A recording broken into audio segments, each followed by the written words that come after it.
Ya Pak, Assalamualaikum warahmatullahi wabarakatuh. Assalamualaikum warahmatullahi wabarakatuh. Saya salah satu tamu juga Pak di sini, bisa dibilang penggemar dari channel Penghayat Diksi lah ya. Oke, Sudah banyak juga karya-karya Bapak yang saya tonton, bahkan saya like, subscribe dan komen di channel itu. Makasih.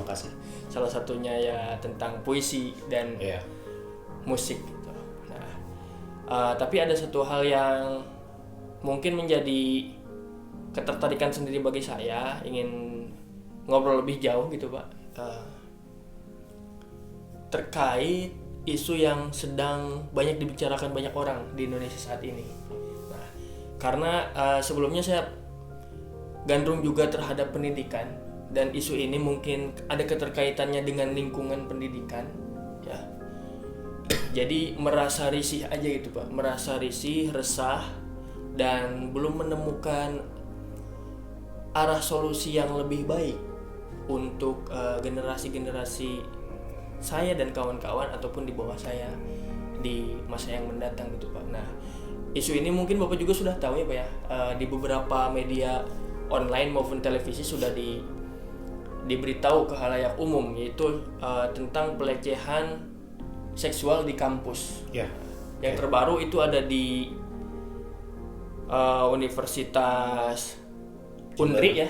Unri Riau yang terbaru, kemudian beberapa bulan yang lalu ada di UNEJ di Jember. Kemudian beberapa tahun ke belakang ada di UGM, kampus gede ya. Kampus besar. Nah, bisa kita lihat dari 3 kasus tersebut belum ada solusi atau tindakan efek jera bagi sang pelaku gitu Pak. Kita tahu kampus-kampus tersebut adalah kampus besar yang tidak mungkin sekali sekelas kampus besar itu tidak ada relasi ke tokoh-tokoh hukum yang ada di Indonesia untuk memberikan efek jera ke sang pelaku gitu. Nah, karena saya melihatnya si korban ini mungkin psikologis tidak akan sembuh sampai akhir hayatnya mereka gitu Pak. Karena psikologis ini suatu hal luka yang bisa dibilang gak bisa diobatin Pak. Iya. Itu lah. Kira-kira yang saya ingin tanyakan itu kenapa sih Pak itu bisa terjadi gitu Pak ya? Oke.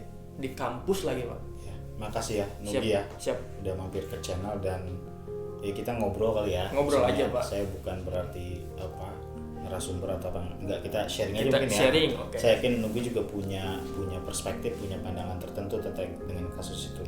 Sampai akhirnya Nugi juga ngerasa gelisah kan dengan Sangat fenomena gelisah atau kasus yang terjadi itu. Bicara masalah predator seksual bukan sebuah fenomena baru, itu sudah terjadi dalam banyak kurun waktu negara ini, atau bahkan mungkin skalanya juga internasional ya. Jadi yang namanya pelecehan, dan memang umumnya pelecehan seksual ini terjadi dari pihak pelakunya umumnya didominasi oleh kelompok laki-laki ya, dan korban memang kelompok perempuan. Namun di beberapa kasus di beberapa daerah atau di beberapa negara ada juga yang pelakunya itu perempuan. Dan korbannya dan korbannya laki-laki, tapi itu sifatnya kasuistik minim ya. Dan yang paling umum ya memang pemerkosa itu ya laki-laki dan si korban pemerkosaan itu perempuan. Kenapa gitu dia? Nah, kenapa bisa terjadi gitu Pak? Karena kan dari waktu ke waktu nggak beres-beres ya, nih. Ada aja gitu kasus. Oke. Tentu saya memakai kacamata awam saya sebagai orang yang juga terlibat di dunia perguruan tinggi sebagai dosen di salah satu perguruan tinggi. Saya ngajar di 2 kampus saat ini, dan juga saya akan memakai kacamata itu karena saya adalah bagian dari perguruan tinggi gitu ya. Kalau seandainya ada dosen di kampus saya yang melakukan demikian, juga pasti saya akan memiliki reaksi tersendiri gitu. Iya, betul. Bagi saya kenapa ini terjadi, tentu yang pertama ada sesuatu yang sifatnya abnormal dari individu pelaku. Jadi pelaku pemerkosaan itu dia tidak masuk ke dalam klaster manusia yang memiliki standar nurani, misalnya memiliki standar nalar, memiliki standar adab yang itu menjadi sebuah nilai-nilai universal kemanusiaan. Karena sebetulnya kan kalau kita mengacu pada the golden rule of humanity ya, peraturan atau apa yang menjadi dasar utama kemanusiaan dunia itu treat other as you want to be treated by others gitu kan. Jadi perlakukan orang lain sebagaimana kau ingin diperlakukan oleh orang lain, dan jangan perlakukan orang lain sebagaimana kau tidak ingin diperlakukan orang lain gitu. Jadi kira-kira kalau nggak mau dihajar ya jangan menghajar, kalau nggak mau dicaci ya jangan mencaci, kalau nggak mau kira-kira digebukin warga ya jangan sampai memerkosa. Sebenarnya kan gitu. Jadi hukum kemanusiaan universal itu semua sama sifatnya. Jadi dia akan selalu berhubungan dengan nurani dan adab secara universal. Nah, kasus di Indonesia kenapa kemudian seolah-olah ini nggak ada muara akhirnya nih, keulang lagi. Betul. Saya melihat faktor pertama ya Gi, ini kacamata awam saya, nanti mungkin penonton juga boleh mengkritisi ya, ahli psikologi segala macam silahkan memberi komentar gitu nanti di kolom komentarnya. Bagi saya aspek yang pertama adalah cara pandang patriarkis laki-laki. Jadi laki-laki selalu merasa, umumnya ya, mungkin tidak semua, terutama mereka yang sudah memiliki insight, wawasannya sudah banyak dan sudah masuk ke dalam klaster-klaster pergaulan yang lebih universal, pasti memahami bahwa konsepsi patriarkis ini memang tidak cocok di alam demokrasi sebetulnya. Hanya kita juga perlu melihat ke belakang bahwa negara ini sebelum menjadi NKRI kan memang negara yang terdiri dari kerajaan, sehingga posisi laki-laki pada setiap zamannya sebelum NKRI merdeka itu memang posisi yang kuat secara sosial. Jadi apapun, kira-kira laki-laki selalu memiliki hak yang lebih baik dibanding perempuan. Misalnya kan dari segi pendidikan, orang-orang dulu kan yang namanya perempuan akan selalu kembali ke kasur gitu ya. Dapur dan kasur itu kan sebetulnya konsepsi yang ortodoks yang sudah sangat lama, sudah sangat zaman purba gitu. Jadi zaman dulu ya kita lihat R.A. Kartini begitu kan, bahkan di kelas keraton saja kan dia hanya bisa membaca buku. Kalaupun dia sampai tidak bisa membaca buku, saya tidak terlalu yakin akan ada wawasan yang lebih di antara perempuan-perempuan seusianya dulu gitu. Jadi pada zaman dulu jangankan orang dari kalangan yang secara finansial kurang, itu dari kalangan elitnya pun yaitu wanita terjebak ke dalam sebuah konsepsi sosial yang patriarkis. Jadi yang namanya perempuan ya udah di rumah ngurus suami, pendidikan yang nggak usah tinggi-tinggi, cukup bisa masak gitu kan, ngurus anak ya itu. Dan memang itu terbawa saya kira sampai hari ini di beberapa klaster masyarakat tertentu berpikir bahwa memang kalau punya anak perempuan mah udah disiapkan untuk nikah. Jadi jarang sekali orang kampung ya, mohon maaf ini bukan berarti mendiskriminasi orang kampung, tidak. Banyak juga sekarang di kampung perempuan yang jadi orang sukses gitu. Tapi memang pemikiran orang tua kalau yang namanya udah ngelahirin anak perempuan itu ya udah disiapkan untuk menikah aja. Paling banter misalnya ada beberapa orang di pesantrenkan gitu, tapi udah gitu ya udah gitu, nikah hanya berakhir dengan nikah. Bahkan misalnya ada juga yang lahir dari keluarga yang mapan, menguliahkan anaknya sampai S3 tapi kemudian nikah dan tidak kerja. Mereka berpendapat si doktor S3 ini ya nggak apa-apa, saya terdidik untuk mendidik anak saya, biarkan misalnya seluruh hal lain yang sifatnya sosial itu diurus oleh suami saya. Kalau itu sebuah pilihan nurani, bagi saya it's okay ya. Tapi kalau itu pilihan atas sebuah keterdesakan sosial yang sifatnya ortodoks, itu perlu dikaji ulang ya. Itu faktor pertama ya. Patut dikutip ya Pak ya. Kalau dia pilihan sendiri, oh ya udah gak apa-apa gue S3 tapi gue bersih ke dapur, gak jadi masalah. Gak ada masalah. Kalau itu hanya karena keterdesakan penilaian sosial lingkungannya yang tidak menerima konsepsi kemerdekaan bagi perempuan, itu saya kira keliru. Itu jadi konsep patriarkis masih sangat lekat. Kita belum bisa beranjak move on dari konstruksi pemikiran kerajaan atas sampai bawah gitu, ada kasta-kasta, kemudian bergeser ke alam demokrasi. Jadi alam demokrasi kadang masih berada dalam narasi-narasi seminar, narasi-narasi lokakarya, tapi belum menjadi nilai-nilai yang implementatif di masyarakat. Masuk dalam ruang lingkup antara pergaulan perempuan dan laki-laki gitu kan. Sering kan misalnya Nugi nih ya, mungkin pernah lah kalau naik motor ngelihat ada motor di depan laki-laki ngagokin bawanya pelan gitu, dasar kayak cewek aja lu. Itu sebenarnya sebuah patriarkis yang sudah memfosil dalam diri kita. Seolah-olah kalau yang namanya lambat, bikin sulit itu pasti perempuan. Padahal itu sebuah konsepsi dasar yang sudah salah gitu. Artinya kita sudah secara nggak langsung ya. Iya, secara nggak langsung konsep di otak. Iya, di otak kita bahwa perempuan emang jadi kita sudah mendiskriminasi perempuan sejak dalam pikiran.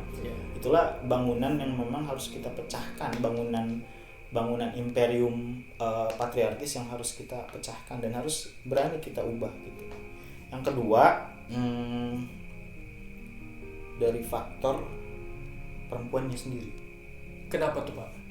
Jadi ada beberapa perempuan yang memang sudah berpikir bahwa dirinya lebih lemah dibanding laki-laki. Karena saya kira itu turunan dari memfosilnya konsepsi patriarkis itu.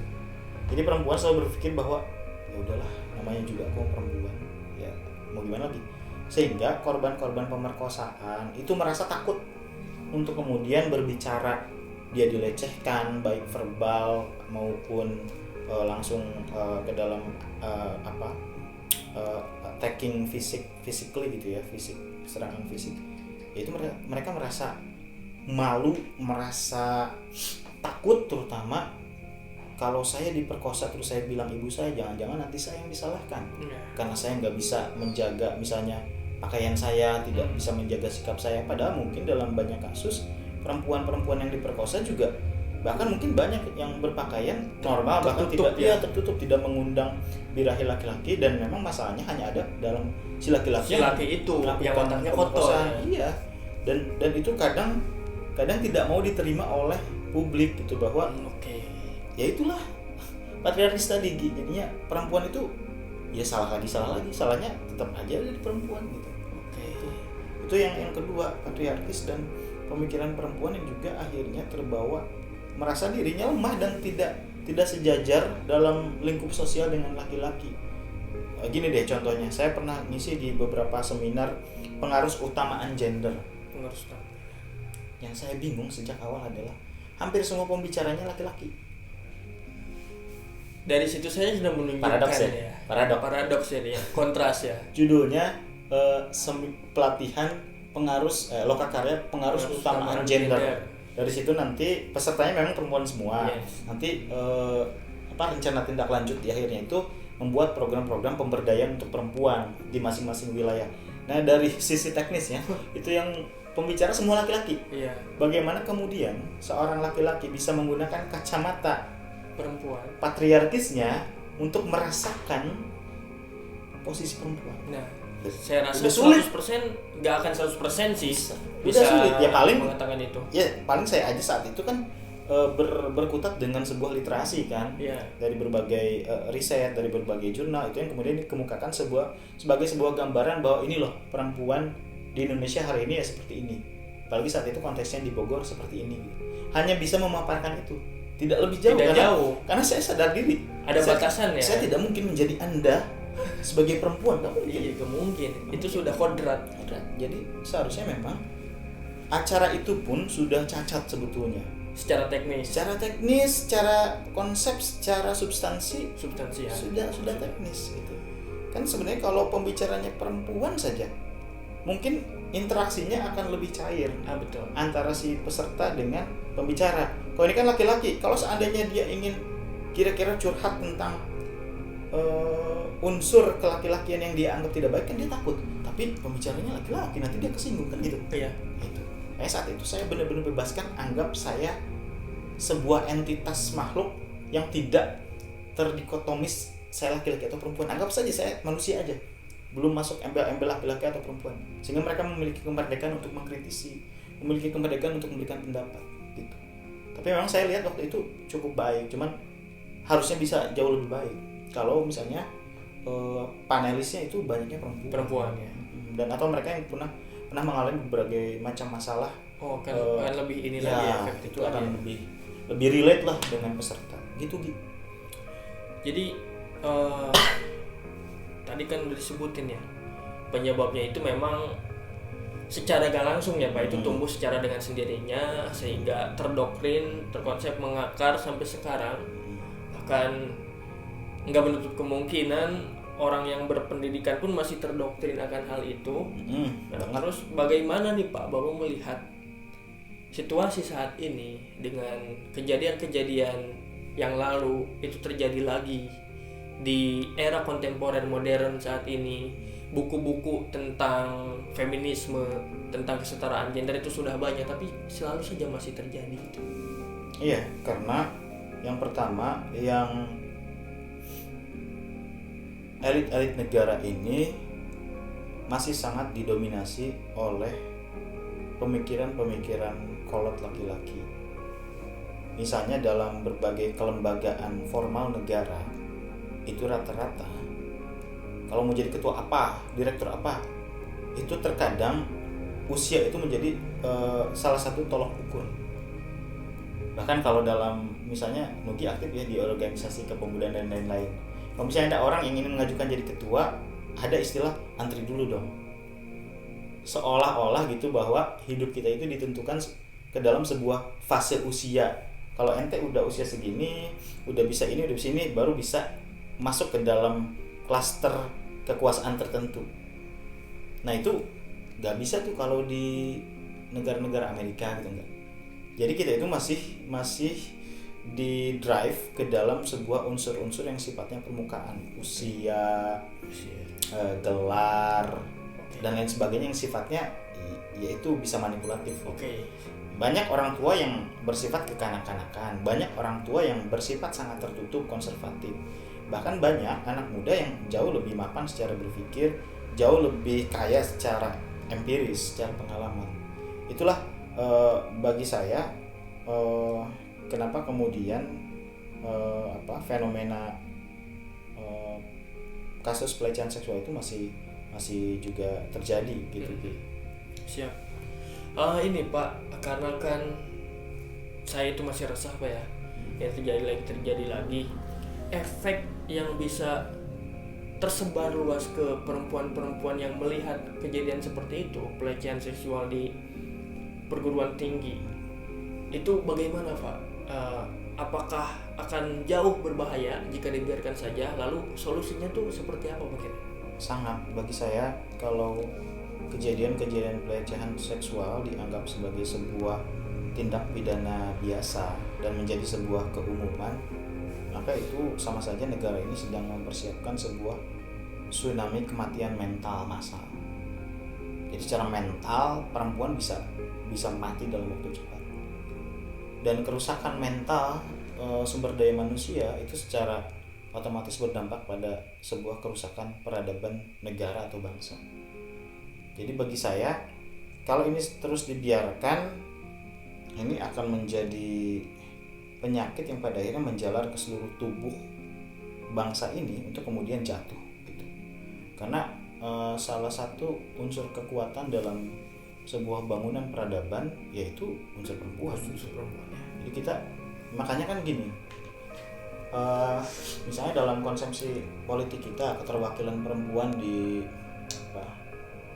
penyelenggara negara ini ya, misalnya di eksekutif, legislatif 30%, semacam narasi baru lah kira-kira untuk membuat perempuan gembira. Akhirnya perempuan bisa masuk parlemen, perempuan bisa masuk ke dalam berbagai lembaga praktis, strategis gitu.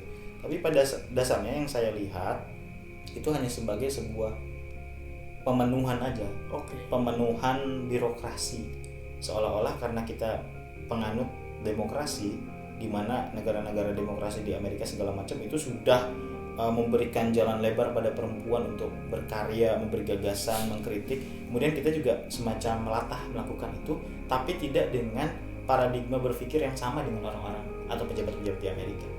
Jadi demokrasi kita demokrasi yang copy paste link tanpa sebuah editing, perubahan substansinya gitu. Sebenarnya warna dasar kita masih semacam kerajaan. Cuman ya karena kita termasuk ya pernah lah diinvasi, dijajah oleh orang-orang yang hari ini negara itu menjadi demokrasi, ya kita latah aja menjadi demokrasi, tapi kita tidak memaknai demokrasi itu secara substantif, sehingga dalam praktiknya segala hal itu masih sifatnya kerajaan. Misalnya saya kasih contoh, kalau Nugi ditilang di sebuah operasi penilangan polisi gitu ya, kendaraan, Nugi ditilang, tiba-tiba Nugi berdalih, di mana rumah kamu misalnya, rumah saya di komplek ini, itu misalnya komplek TNI gitu ya. Iya. Langsung si polisi secara psikologis akan, ya kamu bilang dong lain kali jangan sampai lupa nggak pakai helm misalnya, tiba-tiba akan melunak. Hal itu masih terjadi hari ini sekalipun mungkin secara gradual ya itu diperbaiki, tapi masih terjadi. Artinya pemikiran kita di klaster apapun negara ini masih terdoktrin kerajaan, bahwa ada kekuatan yang lebih besar sehingga saya takut akan diruntuhkan gitu. Jadi kita tidak bebas-bebas amat untuk bersikap gitu. Masih ada keterikatan bahwa ada klaster kuat, ada klaster lemah dalam negara ini. Jadi berkasta-kasta gitu. Dan klaster kuat itu masih didominasi kaum laki-laki yang masih punya pemikiran patriarki seperti itu ya. Banget. Padahal secara populasi itu perempuan lebih banyak ya, Pak. Iya, paradoks ya. Paradoks gitu. Ya itu. Kok bisa gitu? Padahal kan secara kekuatan gitu. Kalau misalkan menggunakan kekuatan massa, kita kalah gitu sebagai laki-laki. Kekuatan massa itu kan kita atur dalam sebuah undang-undang. Dan yang ngatur undang-undang, menginterpretasi undang-undang itu umumnya laki-laki. Dan jadi sehingga ruang perempuan memang sudah dibatasi sejak dalam semua unsur kenegaraan gitu loh. Jadi gak ada solusi nih Pak buat kejadian yang kayak terjadi di UNEJ waktu bulan Mei kemarin, kemudian yang baru-baru ini nih di bulan ini di UNRI. Solusinya bagi saya gini, itu harus tumbuh secara organik. Dimulai dari yang pertama adalah kelompok perempuannya, bahwa jangan lagi perempuan hari ini berpikir dengan frame masa lalu bahwa perempuan lebih lemah, perempuan harus mau diatur oleh laki-laki. Itu harus berubah. Salah satunya dengan cara pendidikan. Bagi saya masih megang dan percaya kuat bahwa pendidikan ini menjadi dasar perubahan paradigma peradaban secara besar-besaran gitu. Karena hampir semua negara, peradaban Yunani, peradaban Roma, peradaban Eropa, peradaban Islam Timur Tengah itu dimulai dari pendidikan. Jadi ketika perempuan sebetulnya diberikan akses lebih luas untuk masuk dunia pendidikan secara equal dengan laki-laki, artinya tidak ada diskriminasi apapun lah, bisa ngambil mata kuliah ini, bisa sampai gelar ini, itu saya percaya akan ada perubahan yang signifikan. Gitu. Dan misalnya itu juga kemudian harus disokong oleh stakeholder dan para pemangku kebijakan hari ini. Iya, maksudnya mereka juga harus membuat regulasi-regulasi yang tidak diskriminatif. Itu sih bagi saya itu salah satu jalan yang sifatnya natural aja, sehingga nanti bangunannya juga akan kuat. Kalau cara-cara yang sifatnya spontaneous gitu ya, atau gelagapan, saya yakin itu tidak akan berdampak secara esensial. Siap. Kira-kira apa nih Pak yang mau Bapak sampaikan gitu ke para pelaku predator seksual, dan apa yang juga mau Bapak katakan ke para korban pelecehan itu? Yang pertama saya ingin sampaikan ke para pelaku ya,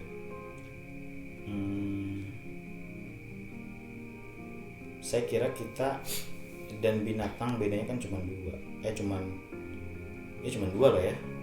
Yang pertama kita punya nalar, yang kedua kita punya nurani. Kalau nalar dan nuraninya hilang, ya sisanya kita sebagai binatang.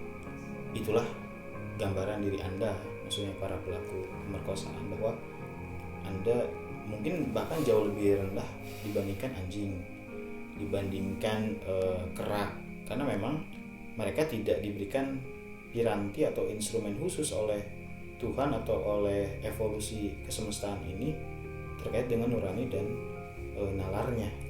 Sehingga ya Anda silahkan memilih jalan menjadi manusia atau jalan menjadi binatang gitu. Kedua, saya merasa saya condong sebagai seorang yang respect terhadap kemerdekaan, kebebasan. Saya condong ke situ. Jadi saya bukan orang yang totalitarian gitu, bahwa semua orang memiliki hak hidup, semua orang memiliki hak untuk berkompetisi. Dan saya melihat diri saya yang begini pun masih saya percaya satu unsur karma, bahwa apa yang Anda perbuat suatu hari juga akan balik lagi sih, entah itu baik, entah apalagi itu buruk. Jadi jangan menganggap hal itu sebagai mitos, apalagi bila Anda misalnya para pelaku ini mempercayai Tuhan dengan segala turunannya ya, kitab suci dan lain-lain, apapun agama Anda. Bagi saya perbuatan pemerkosaan itu perbuatan yang hina dan juga akan memberikan bumerang resiko pada diri Anda, baik secara langsung ataupun tidak gitu. Terus untuk para korban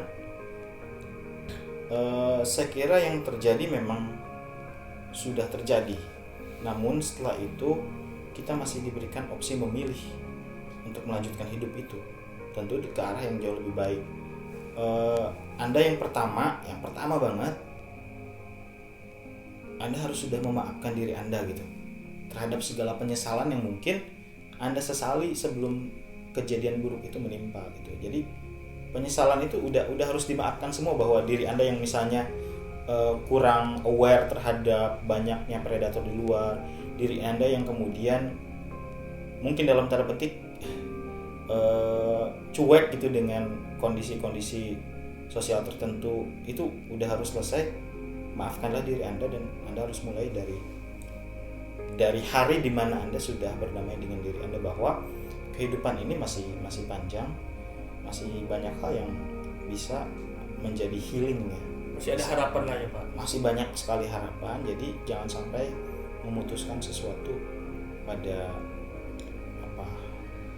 muara-muara yang mungkin akan melipat gandakan penyesalan Anda sebagai korban. Jadi, dan satu lagi, Anda harus mulai berani bersuara bahwa bagi saya, negara dengan konsep hukum apapun, saya yakin di negara itu ada satu kekuatan yang tidak mungkin bisa ditandingi oleh regulasi apapun. Itu yang kita sebut dengan nurani. Dan nurani adalah bahasa yang universal. Sekira itu.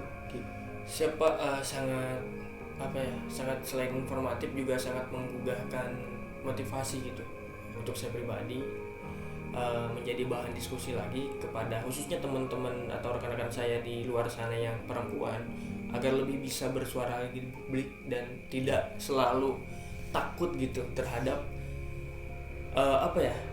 kekhawatiran yang bisa saja terjadi pada diri mereka gitu Pak. Iya. Ya. Terima kasih Pak, obrolannya nih sangat asik lah bagi saya. Buat rekan-rekan penonton juga jangan lupa subscribe channel YouTube Penghayat Diksi. Makasih Gi. Komen, like, dan share ke rekan-rekan Anda semua, karena kita butuh asupan-asupan pendapat dari kalian semua ya Pak ya. Siap. Saya kira itu Pak. Kalau gitu saya pamit undur diri. Assalamualaikum warahmatullahi wabarakatuh. Assalamualaikum warahmatullahi wabarakatuh. Makasih Gi. Siap.